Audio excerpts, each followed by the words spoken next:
चौहान साम्राज्य हमने स्टार्ट किया था, और चौहान साम्राज्य की शुरुआत में किस प्रकार चौहानों की उत्पत्ति हुई, कौन कौन से मत इतिहासकारों के द्वारा दिए गए, कहां से चौहानों की शुरुआत हुई, और शाकंभरी के चौहानों से धीरे धीरे कौन कौन से शासकों ने शासन करते हुए अजमेर की ओर अपना रुख किया। अजमेर के चौहानों की वंशावली में सबसे पहला जो नाम हमने देखा था उसका नाम था अजिराज चौहान। अजिराज चौहान के बाद अर्णोराज चौहान अगला राजा बनता है, और अर्णोराज चौहान की हत्या उसके बेटे जगदेव चौहान के द्वारा कर दी जाती है। साथियों, एक डायग्राम के माध्यम से हम पूरे वंश को समझते हैं कि अजयराज जिसने अजमेर बसाया, ये अजमेर का पहला शासक है। उसके बाद अर्णोराज अगला शासक बनता है। इस अर्णोराज की हत्या इसी के बेटे के द्वारा कर दी जाती है, और इसके बेटे का नाम था जगदेव चौहान। इसीलिए राजस्थान के इतिहास में चौहानों का पितृहंता जिसे कहा जाता है वो है आपका जगदेव चौहान, क्योंकि जगदेव चौहान ने ही अर्णोराज चौहान की हत्या की थी। साथियों, जगदेव चौहान अर्णोराज के बाद थोड़े समय के लिए राजा बनता है, और जगदेव की हत्या कर दी जाती है इसी के भाई विग्रहराज के द्वारा। तो अर्णोराज की हत्या कर दी जगदेव ने, और जगदेव की हत्या कर दी विग्रहराज ने, और विग्रहराज चतुर्थ इस जगदेव की हत्या करके अजमेर का जो है वो अगला राजा बन जाता है। यानी कि अजमेर का पहला राजा है अजयराज, अजमेर का दूसरा राजा है अर्णोराज, तीसरे नंबर पर शासक बनता है आपका जगदेव, और जगदेव की हत्या करके अगला चौथे नंबर का राजा बनता है आपका विग्रहराज चतुर्थ। विग्रहराज चतुर्थ के बाद, इनकी मृत्यु के बाद अगला राजा बनता है अपरांगेय। लेकिन अपरांगेय जैसे ही गद्दी पर बैठता है, इस अपरांगेय की भी हत्या कर दी जाती है पृथ्वीराज सेकंड के द्वारा, जो जगदेव का बेटा था। अपरांगेय की हत्या पृथ्वीराज ने इस वजह से कर दी कि पृथ्वीराज सेकंड ने अपरांगेय से कहा कि तेरे पिता ने मेरे पिता को मारा था, इसलिए अब मैं तुझे मारूंगा। तो अगला राजा बन जाता है आपका पृथ्वीराज सेकंड, छठवें नंबर पर। और पृथ्वीराज सेकंड जो है, इसके बाद इसका वंश समाप्त हो जाता है, यानी कि पृथ्वीराज सेकंड जो है वो निसंतान था, कोई औलाद इसके नहीं थी। इसलिए अब गद्दी पर बैठेगा आपके सोमेश्वर चौहान। ये वही सोमेश्वर चौहान है जिसके बेटे का नाम पृथ्वीराज चौहान है। पृथ्वीराज तृतीय के नाम से ये गद्दी पर बैठा और राजस्थान के इतिहास में अमर हुआ पृथ्वीराज चौहान के नाम से। राजस्थान के इतिहास का वो योद्धा जिसने अपनी उदारता के कारण अपना सब कुछ खो दिया। तराइन के पहले युद्ध में पृथ्वीराज चौहान जीता, लेकिन अपनी उदारता के कारण मोहम्मद गोरी को जिंदा छोड़ दिया, और यही पृथ्वीराज चौहान की ऐतिहासिक भूल साबित हुआ। साथियों, अजयराज हम लास्ट क्लास में पढ़ चुके थे, अर्णोराज के बारे में हम पढ़ चुके थे। अब ये जो वंशावली मैंने यहां लिखी है, इसका रीजन ये है कि अभी वर्तमान फॉर्मेट में जो प्रश्न पूछे जा रहे हैं वो जमाने के प्रश्न आ रहे हैं, क्रमानुसार जमाओ साहब, कालक्रम के हिसाब से जमाओ। तो आपको 4-5 शासकों के नाम दे देगा, पिछले एग्जाम्स में आया हुआ भी, 4-5 शासकों के नाम दे देगा और उनसे आपको ऊपर नीचे जमवाने के लिए कहेगा। तो अजयराज, अजयराज के बाद अर्णोराज, अर्णोराज के बाद जगदेव, जगदेव के बाद विग्रहराज चौहान, और विग्रहराज के बाद उसका बेटा अपरांगे, अपरांगे को मारता है पृथ्वीराज, और पृथ्वीराज सेकंड के बाद सोमेश्वर, और सोमेश्वर के बाद पृथ्वीराज तृतीय। साथियों, अब आज जो हम शासक पढ़ने जा रहे हैं उसका नाम है विग्रहराज चौहान। विग्रहराज चौहान ये वही विग्रहराज चौहान है जिसका काल अजमेर के चौहानों का स्वर्ण काल कहलाता है। तो शासक होगा हमारा विग्रहराज चतुर्थ, विग्रहराज फोर्थ। साथियों, विग्रहराज चतुर्थ के नाम से भी इतिहास में विग्रहराज चतुर्थ जाना गया। दूसरा, इसे एक उपाधि दी गई क्योंकि खुद विद्वान था और विद्वानों का आश्रयदाता था, इसलिए कवि बांधव की उपाधि भी जो है वो विग्रहराज चतुर्थ को प्राप्त थी। कवि बांधव, या इसी का पर्यायवाची है कटि बंधु।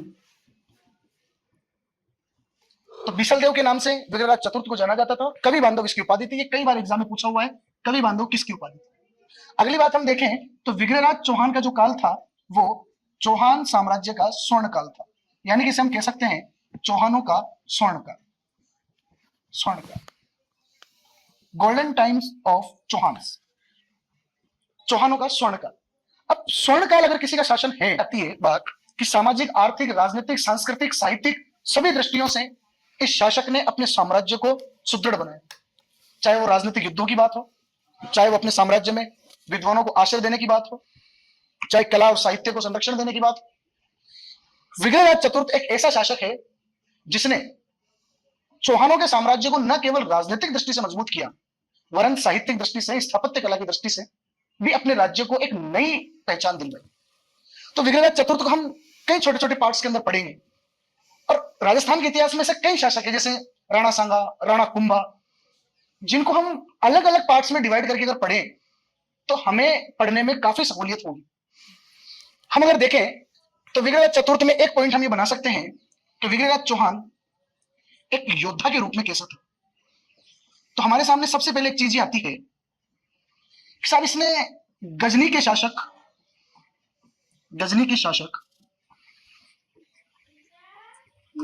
खुसरो शाह को पराजित किया, खुसरो शाह को पराजित किया। दूसरी जानकारी विग्रहराज के बारे में मिलती है कि विग्रहराज चौहानों का पहला ऐसा शासक था जिसने दिल्ली पर अधिकार किया, और दिल्ली पर उस समय शासन था तोमरों का। तो तोमरों को हराकर दिल्ली पर अधिकार इसने कर लिया। तो एक योद्धा के रूप में भी इसका कैरियर सफल रहा, दिल्ली पर अधिकार किया। और विग्रहराज चतुर्थ की जानकारी का एक सबसे बड़ा सोर्स जो है वो है साहब दिल्ली से प्राप्त शिवालिक लेख। इस शिवालिक लेख की रचना विग्रहराज के टाइम पे हुई, और शिवालिक लेख में विग्रहराज की उपलब्धियों का वर्णन दिल्ली से ये प्राप्त हुआ है। इस शिलालेख में ये कहा गया है कि विग्रहराज चौहान ने हिमालय से लेकर विंध्याचल तक, तो साथियों ये आपकी हिमालय पर्वतमाला है, इस हिमालय पर्वतमाला से लेकर विंध्याचल पर्वतमाला के बीच का जो ये क्षेत्र है, यहां से विग्रहराज चौहान के द्वारा टैक्स वसूल किया गया। अब कोई शासक किसी क्षेत्र से टैक्स तभी वसूल कर सकता है जब उस क्षेत्र पर उसका पूर्ण अधिकार हो। यानी कि शिवालिक लेख में विग्रहराज की उपलब्धियों का वर्णन करते हुए ये बताया गया है कि हिमालय से लेकर विंध्याचल तक की जितनी भूमि थी, उस पूरी भूमि पर किसका अधिकार था? विग्रहराज चौहान का था। इस समय तोमरों को हराकर जब इसने दिल्ली पर अधिकार किया, इस समय दिल्ली को कहा जाता था दिल्ली का, जिसे आज वर्तमान में दिल्ली कहा जाता है। तो दिल्ली पर अधिकार करने वाला पहला चौहान शासक अगर प्रश्न में पूछा जाए तो हमारा आंसर होगा विग्रहराज चौहान। साथियों, एक योद्धा के रूप में हमने देखा कि गजनी के खुसरो शाह को हराया और तोमरों को हराकर दिल्ली पर इसने अधिकार कर लिया। अगली चीज हम देखते हैं विग्रहराज चौहान के बारे में। तो विग्रहराज चौहान एक विद्वान, विग्रहराज चौहान साथियों स्वयं एक बहुत बड़ा विद्वान था, और इसके द्वारा एक नाटक लिखा गया, हरिकेली नाटक।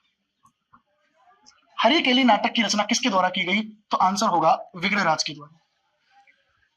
और वर्तमान में अगर हरिकेली नाटक देखा जाए तो हरिकेली नाटक की कुछ पंक्तियां आपको 2.5 दिन के झोपड़े की दीवारों पर मिलेगी।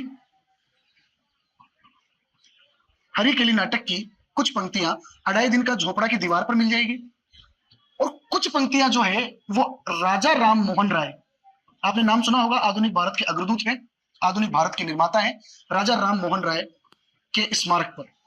और राजा राम मोहन राय का जो स्मारक है वो ब्रिस्टल इंग्लैंड के अंदर बना हुआ है।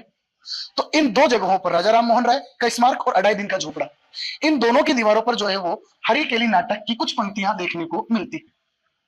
और हरिकेली नाटक किसके द्वारा लिखा गया था? विग्रहराज चौहान के द्वारा लिखा गया था। इसकी साहित्यिक इन उपलब्धियों को देखते हुए एक विद्वान है, और उस विद्वान का नाम है किलहॉर्न। इस विद्वान किलहॉर्न ने इस विग्रहराज चतुर्थ की तुलना कालिदास और भवभूति से की थी। कालिदास और भवभूति, बताया कि अगर संस्कृत में कालिदास और भवभूति का स्थान अगर कोई ले सकता है तो वो स्वयं विग्रहराज है। और विग्रहराज की मृत्यु के पश्चात कालिदास और भवभूति के जो गुण वाला एक विद्वान था, ये सारी विद्वता विग्रहराज चौहान की मृत्यु के बाद समाप्त हुई। तो किलहॉर्न के द्वारा विग्रहराज चतुर्थ की तुलना कालिदास और भवभूति से की गई। तो एक योद्धा के रूप में हमने देखा, एक विद्वान के रूप में हमने विग्रहराज चौहान को देखा। अगले टॉपिक में हम देखते हैं कि यह विद्वान तो था ही, यह विद्वानों का आश्रयदाता भी था, विद्वानों का आश्रयदाता, यानी कि इसके दरबार में कई विद्वान रहा करते थे, इसीलिए, और उन विद्वानों के साथ एक भाई जैसा व्यवहार ये करता था, इसीलिए कवि बांधव की उपाधि जो है वो इसको मिली हुई थी। और इसके दरबार में दो बड़े विद्वान रहा करते थे, एक का नाम था सोमदेव, एक विद्वान का नाम है सोमदेव, और एक का नाम है नरपति नाल। सोमदेव के द्वारा जो नाटक लिखा गया उसका नाम था ललित विग्रहराज। और इस ललित विग्रहराज नाटक के अंदर इस सोमदेव के द्वारा जो कहानी बताई गई, जो नाटक बताया गया, वो एक प्रेम प्रसंग है। और प्रेम प्रसंग किस किस का है? बीसल देव का। बीसल देव कौन? स्वयं विग्रहराज चौहान। बीसल देव और इंद्रपुर की राजकुमारी, इंद्रपुर की राजकुमारी, इन दोनों के बीच जो प्रेम प्रसंग था उसका वर्णन सोमदेव के द्वारा ललित विग्रहराज नामक नाटक में किया गया। उसमें भी एक प्रेम प्रसंग है, और वो प्रेम प्रसंग किस किसका मिलता है? वो एक तो आपके बीसल देव का, और एक मिलता है राजकुमारी राजमती।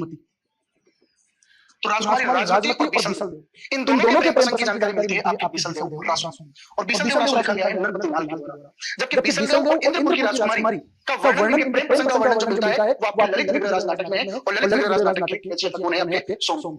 साथियों, कई बार एग्जाम में यहाँ से प्रश्न पूछा हुआ है कि बीसलदेव रासू के रचयिता नरपति लाल किसके दरबारी विद्वान थे, या ललित विग्रहराज के रचयिता सोमदेव किसके दरबारी विद्वान थे? तो यहाँ हमें ये जानकारी होनी चाहिए कि ये दोनों जो है वो विग्रहराज चौहान के दरबारी विद्वान थे। और विग्रहराज चौहान स्वयं एक विद्वान व्यक्ति था जिसके द्वारा हरिकेली नामक नाटक संस्कृत में लिखा गया। और इसकी लेखन क्षमता इतनी दमदार थी कि इतिहासकार है किलहौर, उस किलहौर के द्वारा इसकी तुलना कालिदास और भौभूति से की गई। फिर अगला टॉपिक विग्रहराज नाम लेते हैं। सब विग्रहराज एक निर्माता, कौन कौन सा निर्माण विग्रहराज के द्वारा करवाया गया? अजय राज हमने पढ़ा पिछली क्लास में, तो अजय राज ने अजय के नाम से अजमेर शहर बसाया, उसको राजधानी बनाया, अजय में दुर्ग का निर्माण करवाया और अजय प्रियदर्शी के नाम से सिक्के चलाए। लेकिन बीसलदेव ने भी उसी प्रकार अपने नाम से यानी बीसल के नाम से कुछ निर्माण कार्य करवाए। सबसे पहला तो टोंक जिले में बीसलपुर नाम से एक कस्बा इनके द्वारा बनवाया गया। तो बीसलपुर कस्बा जो है वो इन्हीं के द्वारा बसाया गया। दूसरा, उस कस्बे के यहाँ इन्होंने एक बांध बनवाया जो वर्तमान में बांध है। उस समय झील हुआ करता था, तालाब हुआ करता था, तो बीसलपुर तालाब का निर्माण इनके द्वारा करवाया गया। और इन्हीं के द्वारा बीसलपुर में एक मंदिर बनवाया गया। उस मंदिर का नाम था गोकर्णेश्वर महादेव मंदिर। गोकर्णेश्वर महादेव मंदिर, जिसे बीसलपुर महादेव मंदिर के नाम से भी हम जानते हैं। तो बीसलपुर कस्बा इन्हीं के द्वारा बसाया गया, बीसलपुर तालाब का निर्माण करवाया गया और गोकर्णेश्वर महादेव मंदिर का निर्माण भी बीसलदेव के द्वारा यानी कि विग्रहराज चौहान के द्वारा करवाया गया। इसके बाद इन्होंने संस्कृत विद्या को या संगीत को आगे बढ़ाने के लिए अजमेर में एक संस्कृत पाठशाला का निर्माण इन्होंने करवाया था। सरस्वती पाठशाला थी, वो संस्कृत पाठशाला थी। और ये जो संस्कृत पाठशाला थी अजमेर में बनाई गई। और बताया जाता है कि बाद में बीसलदेव चौहान या पृथ्वीराज चौहान के बाद जब मोहम्मद घोरी के सेनापतियों के आक्रमण हुए, तब कुतुबुद्दीन ऐबक के समय जो गुलाम था मोहम्मद घोरी का, उस कुतुबुद्दीन ऐबक ने अटैक किया अजमेर पर। और कुतुबुद्दीन ऐबक ने इसे तुड़वा कर इसकी जगह 2.5 दिन का झोपड़ा बना दिया गया। इस संस्कृत पाठशाला को तुड़वा कर 2.5 दिन का झोपड़ा बनवा दिया गया। और ये 2.5 दिन का झोपड़ा जो है साथियों, इसे 2.5 दिन का झोपड़ा इसलिए कहा जाता है कि यहाँ मुस्लिम संत पीर पंजाब शाह का 2.5 दिन का उर्स लगता है। उर्स यानी मेला। और उस उर्स या मेले में बाहर से लोग आते हैं, उन्हें इस मस्जिद में वास्तव में एक मस्जिद 2.5 दिन का झोपड़ा, इस मस्जिद में 2.5 दिन तक आसरा मिलता है, छत मिलता है, रहने का स्थान मिलता है, इसीलिए इसे 2.5 दिन का झोपड़ा कहा जाता है। और साथियों ये जो 2.5 दिन का झोपड़ा है, यही आपके राजस्थान की सबसे पुरानी और सबसे पहली मस्जिद भी है। सबसे पुरानी मस्जिद, राजस्थान की पहली मस्जिद आपका 2.5 दिन का झोपड़ा। और इस मस्जिद की दीवारों पर जो लेख लिखे हुए हैं फारसी भाषा में, वो भी राजस्थान का सबसे प्राचीनतम फारसी लेख माना जाता है। 2.5 दिन का झोपड़ा की दीवार पर जो लेख लिखे हुए हैं, तो कुतुबुद्दीन ऐबक ने संस्कृत पाठशाला को तुड़वा कर 2.5 दिन का झोपड़ा बनवाया था। तो हमने लास्ट चैप्टर में देखा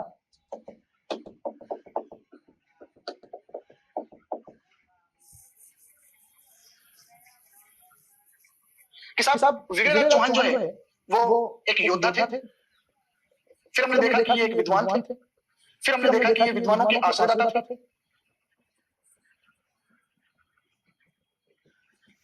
फिर हमने देखा कि ये कुशल निर्माता थे।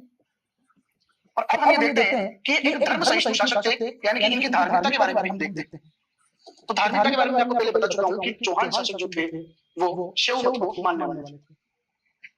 लेकिन शैव मत को मानने के साथ साथ ये अन्य धर्मों को भी बराबर सम्मान की दृष्टि से देखा करते थे। और इनके द्वारा एक काम ये किया गया कि जैन आचार्य धर्मघोषूरी, जो अभी मैंने अर्णोराज्य पढ़ाया था, तो अर्णोराज्य में देवघोष और धर्मघोष, ये दो विद्वानों का नाम मैंने अर्णोराज्य में लिखवाया था। तो धर्मघोष इनके दरबार में रहा करते थे। और जैन आचार्य धर्मघोषूरी ने इनसे निवेदन किया कि अपने साम्राज्य में पशु हत्या को प्रतिबंधित किया जाए, क्योंकि जीव हिंसा को प्रतिबंधित किया जाए। जैन धर्म के आचार्य थे और जैन धर्म का जो मूलभूत सिद्धांत है वो है अहिंसा। लेकिन ये राजपूत शासक थे, परमानेंटली उसको बंद नहीं कर सकते थे। इसलिए जैन आचार्य धर्मघोषूरी के कहने पर इन्होंने एकादशी के दिन 11 के दिन एकादशी के दिन पशु हत्या को प्रतिबंधित कर दिया था। पशु हत्या को प्रतिबंधित कर दिया था। तो प्रश्न आ जाए कि वह चौहान शासक जिसने एकादशी के दिन पशु हत्या को प्रतिबंधित कर दिया था, नाम है विग्रहराज चौहान। यहां से चीज निकल जाती है, अगर आपने भारतीय इतिहास पढ़ा हो और भारतीय इतिहास में मौर्य सम्राट अशोक के बारे में पढ़ा हो तो मौर्य सम्राट अशोक एक ऐसा व्यक्ति था जिसने बौद्ध धर्म ग्रहण करने के बाद अपने साम्राज्य में पशु हत्या को प्रतिबंधित कर दिया था। और मौर्य सम्राट अशोक के जो शिलालेख है उन शिलालेखों के पहले ही शिलालेख में ये जानकारी मिलती है कि अशोक ने अपने साम्राज्य में पशु हत्या को प्रतिबंधित कर दिया था। ठीक है साथियों, तो इस प्रकार मौर्य सम्राट अशोक से समाप्त रखने वाला चौहान शासक भी आपका कौन सा है? विग्रहराज चौहान।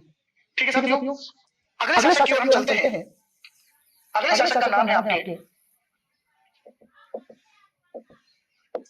पृथ्वीराज चौहान। पृथ्वीराज चौहान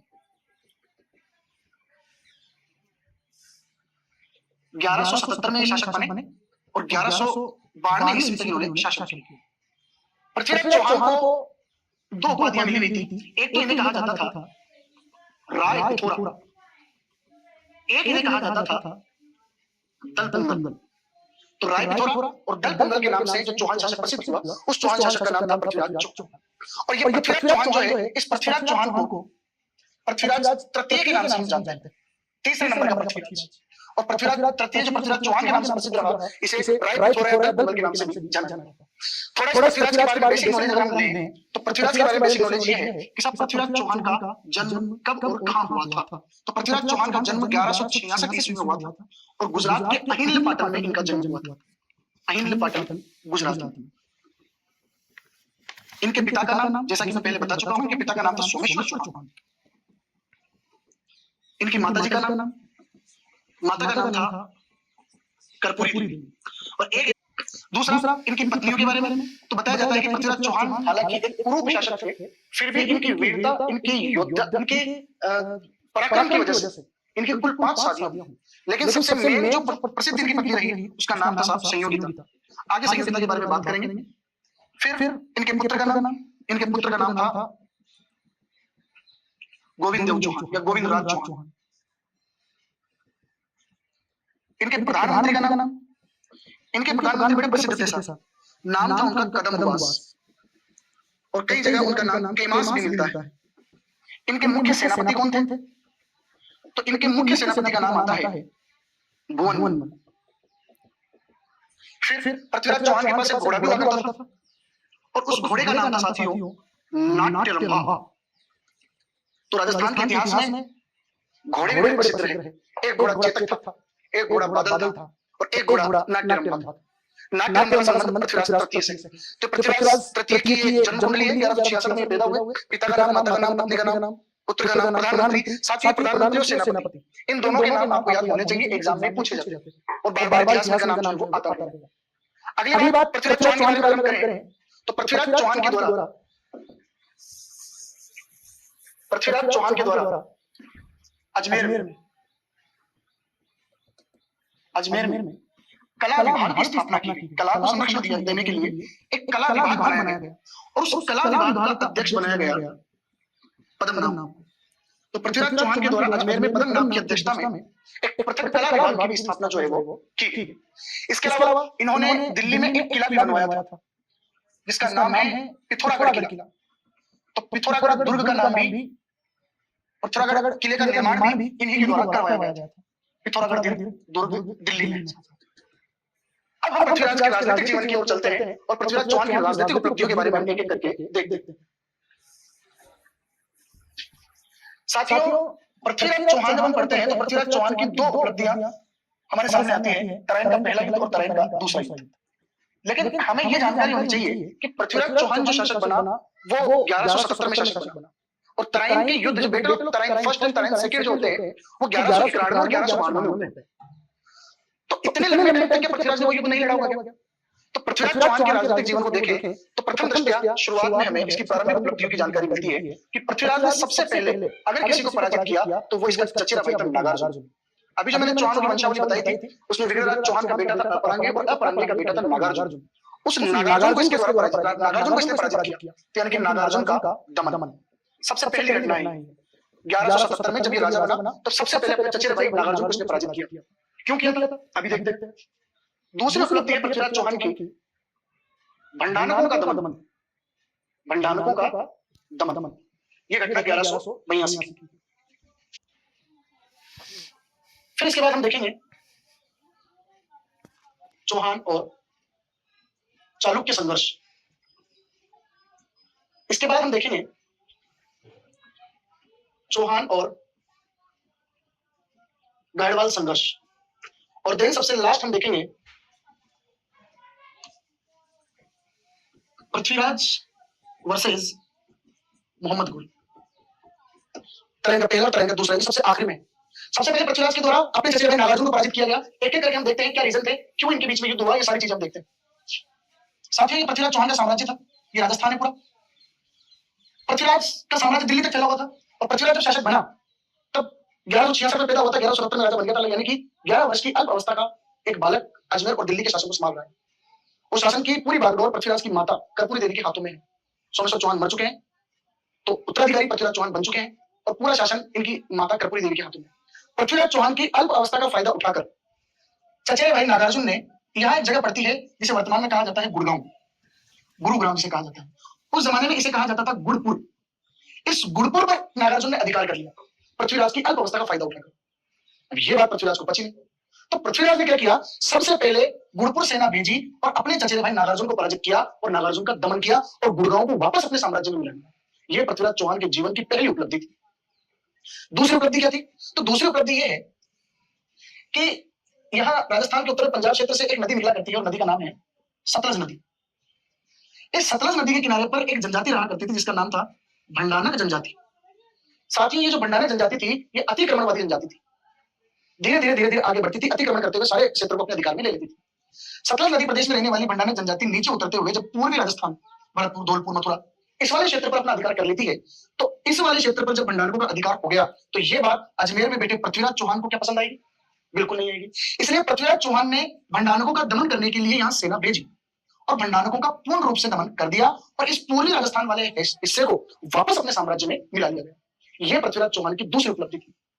पहली उपलब्धि नागार्जुन को हराकर गुड़गांव पर अधिकार करना, और दूसरी उपलब्धि भंडारक जाति को हराकर पूर्वी राजस्थान पर वापस अपना अधिकार करना। अब तीसरी उपलब्धि क्या है वो हम देखते हैं। पृथ्वीराज चौहान की सेना जब भंडारकों का दमन करने के लिए पूर्वी राजस्थान में आई हुई थी, उस समय यहां महोबा जो राज्य था, यहां पर चंदेलों का शासन था। जैसे राजस्थान में चौहान थे, जैसे महोबा में चंदेल रहा करते थे, और चंदेलों का एक राजा था, नाम था उसका परमारदी चंदेल, और अपने समय का बड़ा विख्यात राजा था। अपनी दादागिरी के दम पर पूरे एरिया को अपने साम्राज्य में मिलाया हुआ था।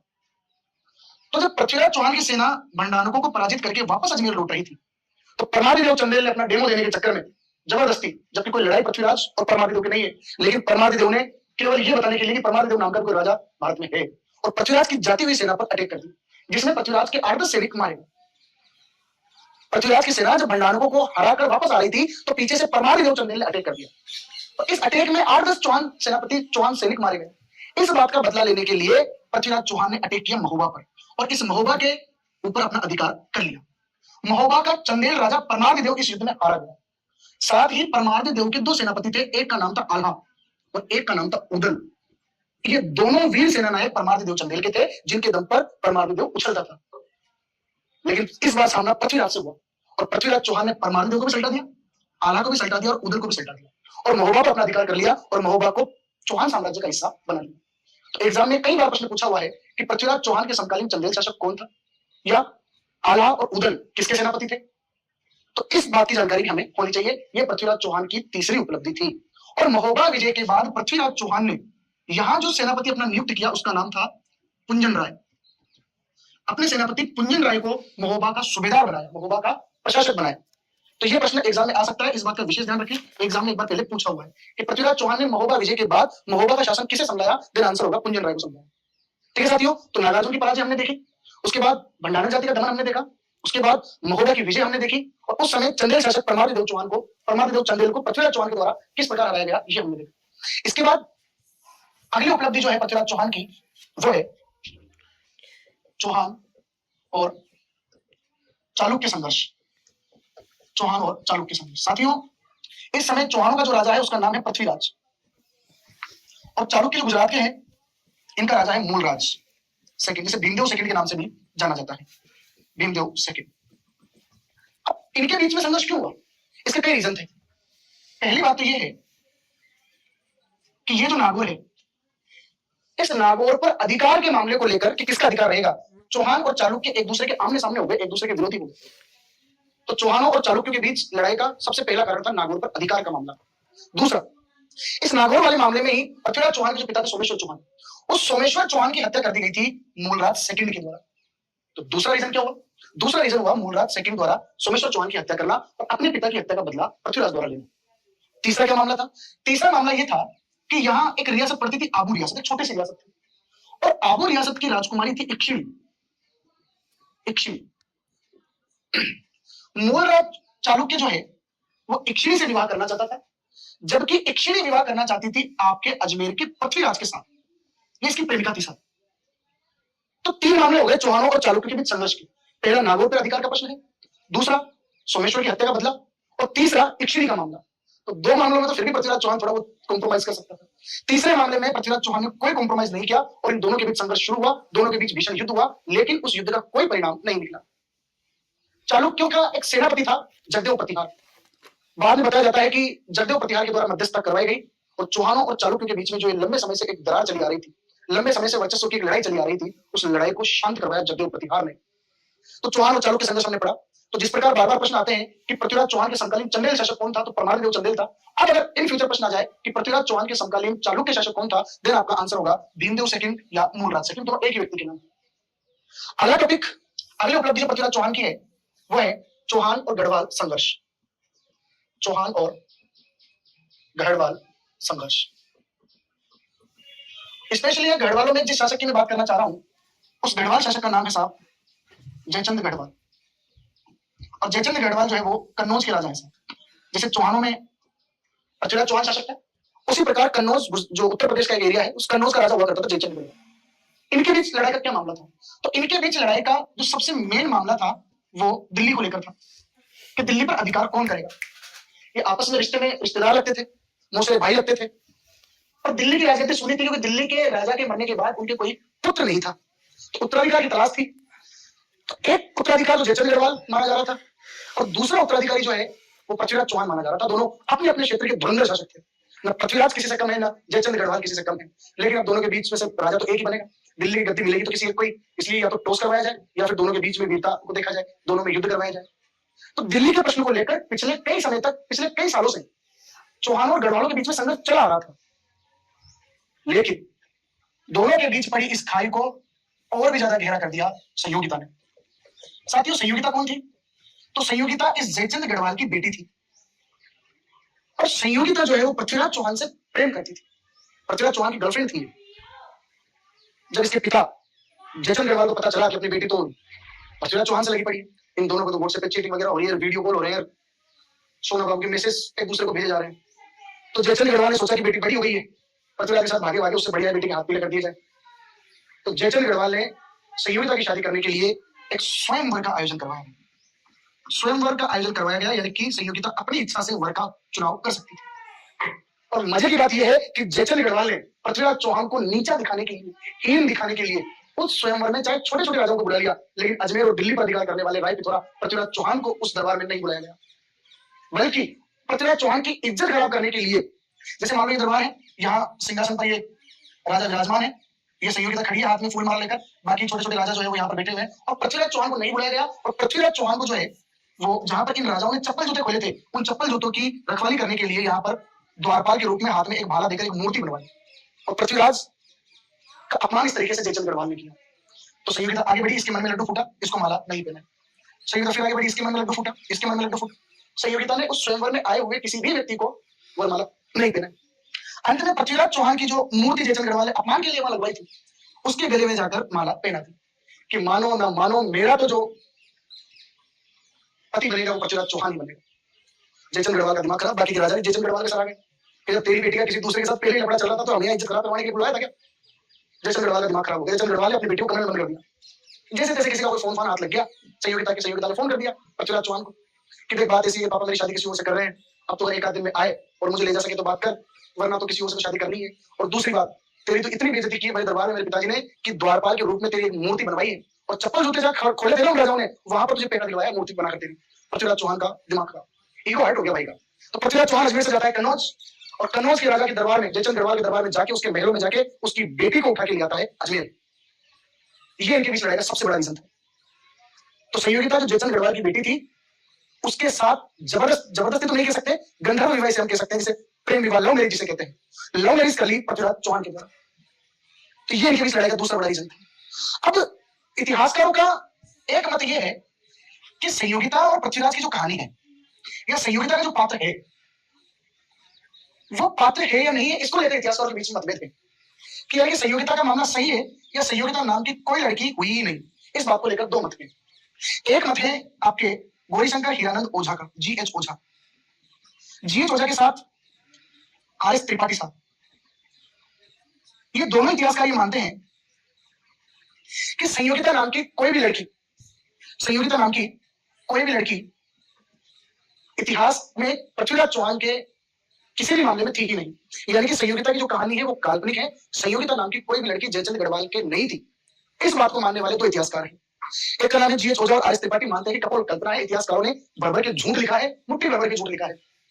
तो संयोगिता के पात्रों को नहीं मानते। कौन को नहीं मानते? GH ओझा और RS त्रिपाठी, ये दोनों संयोगिता को काल्पनिक कहानी मानते हैं, संयोगिता को सच नहीं मानते।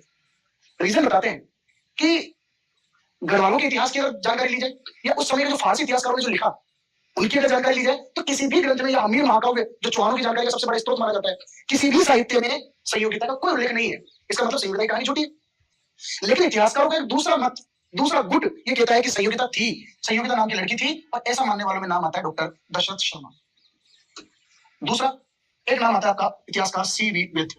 ये दोनों इतिहासकार कहते हैं कि संयोगिता थी, और गौरीशंकर हीरानंद ओझा और RS त्रिपाठी कहते हैं कि संयोगिता नाम की कोई भी लड़की इतिहास में नहीं थी। तो यह संयोगिता का पक्ष था। तो साथियों, लास्ट क्लास में हमने देखा था, लास्ट स्लाइड में हमने देखा था कि पृथ्वीराज चौहान की जो विजय उपलब्धियां थी, उनमें सबसे पहले आता है आपका नागार्जुन का दमन, उसके बाद आता है आपका भंडारण जाति का दमन, उसके बाद हमने देखा कि महोबा के शासक परमार्थिदेव चंदेल को इसने पराजित किया, इसके बाद हमने देखा चालुक्यों के साथ किस प्रकार संघर्ष जारी रहा, इक्ष्णी को लेकर विवाद हुआ, और अब हमने देख लिया चौहान और गढ़वाल संघर्ष। दिल्ली के उत्तराधिकार को लेकर ये लड़ाई स्टार्ट हुई थी और खत्म हुई संयोगिता के मामले पर। अब पृथ्वीराज चौहान का जो मेन प्रतिद्वंदी इतिहास में है, जिसके लिए पृथ्वीराज चौहान को हमेशा याद किया जाता है, वो है मोहम्मद गोरी। तो अगली उपलब्धि पृथ्वीराज चौहान की है पृथ्वीराज चौहान वर्सेस मोहम्मद गोरी। मोहम्मद गोरी गौर प्रदेश का शासक था और भारत पर आक्रमण करने वाला एक तुर्क आक्रमणकारी था। लेकिन इन दोनों के बीच लड़ाई हुई क्यों? इन दोनों के बीच जो युद्ध की शुरुआत है, तराइन के युद्धों तक पहुंचती है, वास्तविकता क्या थी? शुरुआत कहां से हुई? शुरुआत ये हुई कि मोहम्मद गोरी ने इस पंजाब वाले एरिया पर अपना अधिकार कर लिया था। इस पंजाब और राजस्थान की सीमा पर एक जगह पड़ती थी तवर हिंद। जगह का नाम है तवर हिंद, पंजाब में नहीं है। इस तवर हिंद को वर्तमान में हम कहते हैं सर भटिंडा। इस भटिंडा के किले पर मोहम्मद गोरी ने अधिकार कर लिया था, और भटिंडा का जो किला था वो पृथ्वीराज चौहान की सीमाओं में था। यानी कि भटिंडा पर अधिकार करने के बाद पृथ्वीराज चौहान और मोहम्मद गोरी की सीमाएं आपस में टकराने लगी थी। तो जाहिर सी बात है, पृथ्वीराज चौहान और मोहम्मद गोरी के बीच युद्ध तो बनता है। दोनों के बीच युद्ध हुए। कुछ इतिहासकार बताते हैं, जैसे अमीर महाकाव्य बताता है कि साहब 7 बार युद्ध हुआ, प्रबंध चिंतामणि तो ये बताती है साहब 23 बार युद्ध हुआ, कुछ बताते हैं साहब 21 बार युद्ध हुआ। लेकिन मोटे मोटे तौर पर अगर देखा जाए तो बाकी छोटी मोटी झड़प इनके बीच में होती रहती होगी, लेकिन मेन जो युद्ध इन दोनों के बीच हुए वो 2 युद्ध हुए। Battle of Tarain first and battle of Tarain second. Tarain का पहला युद्ध और तराइन का दूसरा युद्ध। और सबसे पहले अगर हम देखें तो तराइन है कहां? तो तराइन का मैदान यहाँ हरियाणा में है, इस जगह हरियाणा के करनाल जिले में। ये प्रश्न पूछा हुआ है कि तराइन का मैदान कहाँ है, तो तराइन का जो मैदान है ये साहब करनाल हरियाणा में है। वहां पे ये युद्ध लड़े गए थे और 2 युद्ध हुए दोनों के बीच। और इन दोनों युद्धों के बारे में हम देखते हैं। तराइन का पहला युद्ध, तराइन का फर्स्ट युद्ध, ये युद्ध हुआ 1191 ईस्वी में। और किस किस के बीच हुआ? ये युद्ध हुआ साहब पृथ्वीराज चौहान तृतीय वर्सेस मोहम्मद गोरी। बताया जाता है कि पृथ्वीराज चौहान का जो सेनापति था दिल्ली का गोविंदराज, उस गोविंदराज ने अपने भाले से ऐसा वार किया कि मोहम्मद गोरी हाथी से नीचे गिर गया और मोहम्मद गोरी के दांत टूट गए। और मोहम्मद गोरी अब निसहाय खड़ा हुआ। जब मोहम्मद गोरी की सेना पराजित होकर भाग गई तो पृथ्वीराज चौहान ने बड़े रोब के साथ मोहम्मद गोरी की गर्दन पर तलवार रखी और बोला, बता मार दिया जाए या छोड़ दिया जाए, बोल तेरे साथ क्या सुलूक किया जाए। मोहम्मद गोरी ने कहा, सरकार माई बाप एक बार तो छोड़ दो, जाने दो, बच्चा हूँ। पूरी सेना भाग गई है, हमने तो सुना है कि राजस्थान के राजपूत बड़े उदार किस्म के आदमी होते हैं, भगवान एक बार के लिए माफ कर ही दो। पृथ्वीराज ने कहा कि जा सिमरन जी अपनी जिंदगी। मोहम्मद गोरी वहां से भाग खड़ा हुआ। तो तराइन का जो पहला युद्ध था, इस तराइन के पहले युद्ध में विजय किसकी हुई साहब? पृथ्वीराज चौहान की विजय हुई। लेकिन भागती हुई मोहम्मद गोरी की सेना को खत्म नहीं करना या मोहम्मद गोरी की हत्या नहीं करना पृथ्वीराज चौहान की ऐतिहासिक भूल साबित हुई। उसके पीछे रीजन ये था कि अगर पृथ्वीराज चौहान मोहम्मद गोरी को तराइन के पहले युद्ध में हरा देता तो मोहम्मद गोरी का मामला खत्म हो जाता। मोहम्मद गोरी मुड़ के नहीं आता वापस। अगर मोहम्मद गोरी मुड़ के नहीं आता तो तराइन का दूसरा युद्ध नहीं होता, और तराइन का दूसरा युद्ध नहीं होता तो पृथ्वीराज चौहान की मृत्यु नहीं होती, तो मोहम्मद गोरी नहीं जीतता और भारत पर मुस्लिम साम्राज्य की स्थापना नहीं होती। तो ये एक ऐतिहासिक भूल पृथ्वीराज चौहान की मानी जाती है, मोहम्मद गोरी को जिंदा छोड़ना। अब मोहम्मद गोरी को हराने के बाद पृथ्वीराज चौहान अगले 1 साल तक बिल्कुल चिल बैठा हुआ है, न कोई युद्ध की तैयारी कर रहा है, उसको ओवर कॉन्फिडेंस में पृथ्वीराज अच्छा तराइन के पहले युद्ध के बाद की वो घटना है स्वयंवर वाली। तो संगीता मैडम को उठा लाया था, बढ़िया हनीमून वगैरह घूम रहे थे, बढ़िया मजे कर रहे थे, जिंदगी जी रहे थे, चिल कर रहे थे, रोज पार्टियां कर रहे थे। वही मोहम्मद गोरी जो है पिछले युद्ध की भड़ास निकालना चाहता था और अपनी सेना को और मजबूती के साथ तैयार कर रहा था। तो एक तरफ पृथ्वीराज जो आमोद प्रमोद में डूबा हुआ है, दूसरी तरफ मोहम्मद गोरी जो अपनी हार का बदला लेना चाहता है। ऐसे में तराइन का दूसरा युद्ध स्टार्ट हुआ। तो युद्ध हुआ आपका तराइन का दूसरा युद्ध। तराइन का दूसरा युद्ध, ये युद्ध हुआ 1192 ईस्वी में। वही पृथ्वीराज चौहान वर्सेस मोहम्मद गोरी, और इस युद्ध में विजय होती है आपकी मोहम्मद गोरी की। मोहम्मद गोरी इस युद्ध में छल कपट से जीतता है। और क्या छल कपट करता है कि साहब युद्ध के मैदान के दोनों तरफ सेनाएं लगी हुई है। एक तरफ जो सेना है वो पृथ्वीराज की है और एक तरफ जो सेना है वो मोहम्मद गोरी की है। मोहम्मद गोरी यह देखता है कि कितनी तैयारी करूं लेकिन इस पृथ्वीराज से तो मैं जीत नहीं पाऊंगा, क्योंकि पृथ्वीराज के किस्से मोहम्मद गोरी के पहले सुने हुए, तो पिछले युद्ध के अंदर पिट के गया, तो उसको एहसास तो था कि कितना जोरदार मुक्का मारता है। इसलिए मोहम्मद गोरी ने अपना एक दूत भेजा पृथ्वीराज के पास, नाम था उसका किवाम उल मुल्क। और इस किवाम उल मुल्क के माध्यम से एक पत्र पृथ्वीराज के पास भिजवाया कि पृथ्वीराज मैं तुझसे संधि करना चाहता हूं, पिछले युद्ध में मैं पिट के गया था और इस बार मुझे लग नहीं रहा कि मैं तुझसे जीत जाऊंगा, इसलिए मुझे थोड़ा समय दे। मैंने अपने बड़े भाई को, मोहम्मद गोरी का जो बड़ा भाई था, मैंने अपने बड़े भाई को एक पत्र लिख दिया है कि मैं पृथ्वीराज से नहीं लड़ूंगा, पृथ्वीराज से मैं संधि करूंगा, पृथ्वीराज से मुझे डर लगता है। जब तक मेरा बड़ा भाई उस संधि का जवाब देता है तब तक तू मेरे ऊपर आक्रमण मत करना। जैसे पृथ्वीराज के पास चिट्ठी पहुंची, पृथ्वीराज ने कहा चीयर्स, मोहम्मद गोरी पहले हार गया। मोहम्मद गोरी डर गया, घुटने टेक दिया और संधि करने के लिए मेरे पास प्रस्ताव भेज दिया। तो अब जश्न मनाओ। पृथ्वीराज की सेना रात भर उत्साहित रही, रात भर पार्टियां चलती रही, रात भर डीजे बजता रहा, शीला नाचती रही। और पृथ्वीराज चौहान की सेनाएं जब पूरी रात आमोद प्रमोद में पूरी रात अय्याशी में डूबी रही, उधर मोहम्मद गोरी मौका देख रहा था कि कब इसके सैनिकों को ज्यादा नशा हो जाए, कब नींद इसके सैनिकों पर हावी हो जाए और मैं पृथ्वीराज के ऊपर हमला करूं। तो सुबह 4-5 बजे का समय था, सारे सैनिक नशे में धुत पड़े हुए थे, कुछ सैनिक देरी क्रियाओं में लगे हुए थे, कुछ नहा धो रहे थे, कुछ क्या कर रहे थे। ऐसी कंडीशन में मोहम्मद गोरी की ओर से तीरों की बरसात हुई, और तीरों की जो बरसात हुई उसमें पृथ्वीराज के सैनिक भाग खड़े हुए। लोगों को समझ नहीं आया कि तीर किधर से आ रहे हैं, क्योंकि वो पूरी तैयारी के साथ बैठा हुआ था रात भर, और इधर ही अपने वाले पूरी रात नशे में पार्टियां कर रहे थे। इस युद्ध में पृथ्वीराज चौहान को हारना पड़ा। और अब वही डायलॉग मोहम्मद गोरी बोल रहे हैं कि मार दिया जाए या छोड़ दिया जाए, बोल पृथ्वीराज तेरे साथ क्या सुलूक किया जाए। ना, लेकिन पृथ्वीराज ने इस बार ऐसा नहीं कहा कि छोड़ दे ना, कि वही किया जाए जो एक विजित राजा एक हारे हुए राजा के साथ करता है, यानी कि तू मुझे मार। तो इस प्रकार तराइन के दूसरे युद्ध में भारत का भविष्य तय हुआ। तराइन का दूसरा युद्ध एक निर्णायक युद्ध था जिसके बाद भारत पर मुस्लिम साम्राज्य की स्थापना, क्योंकि मोहम्मद गोरी के बाद मोहम्मद गोरी की तो कोई औलाद थी नहीं, तो मोहम्मद गोरी का जो गुलाम था कुतुबुद्दीन ऐबक, उसी ने उसकी पूरी प्रॉपर्टी को संभाला, पूरे साम्राज्य को उसी ने देखा। तो भारत पर मोहम्मद गोरी के बाद अगला जो राजा बनेगा, सुल्तान बनेगा, वो कुतुबुद्दीन ऐबक था। और कुतुबुद्दीन ऐबक के द्वारा ही पहली बार गुलाम वंश की स्थापना की गई। और अपने वंश का नाम गुलाम वंश इसी नाम पर रखा गया, खुद गुलाम था मोहम्मद गोरी का। फिर गुलाम वंश, खिलजी वंश, तुगलक वंश, सैयद वंश, लोधी वंश, फिर मुगल काल, इन सबकी शुरुआत हुई तराइन के दूसरे युद्ध से। अब बात करते हैं साहब पृथ्वीराज की मृत्यु कैसे हुई। इसको लेकर भी इतिहासकारों के अलग अलग मत है। पहला मत ये कहता है पृथ्वीराज की मृत्यु के संदर्भ में, वो है पृथ्वीराज रासो के अनुसार। और पृथ्वीराज रासो चंद्रप्रदाय के द्वारा लिखी हुई थी।